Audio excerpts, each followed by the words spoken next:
Follow your heart. Say what? Now, come on. We've heard that statement so often. So many programs on television or in the movies, it's just common. It's advice that even friends will give you, family members too. But Jeremiah 7 says, the heart is deceitful above all things and beyond cure.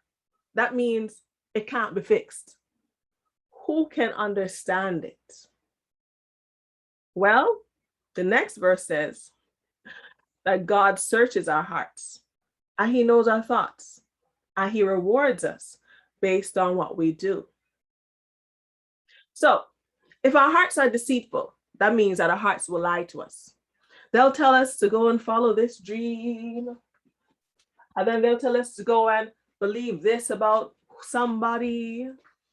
And then it's going to tell us, oh, you can't afford to do this and that and the other. And it leads us off into all kinds of directions. But our hearts are deceitful. That means that they're not telling us the truth.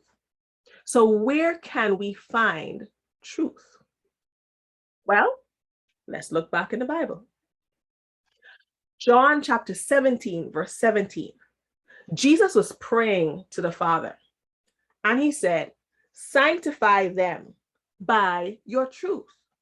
That means make them clean, God, by your truth. And then he says, your word is truth.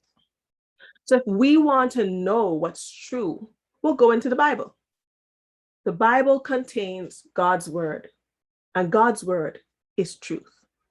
So if we follow God's word, whether it sounds nice, whether or not it's in line with what we had planned to do or not, following God's word with our whole heart will always lead us into paths of truth. And I'm pretty sure that the path of truth will end me up in a good place versus a path of deception that will definitely end me up in a wrong place.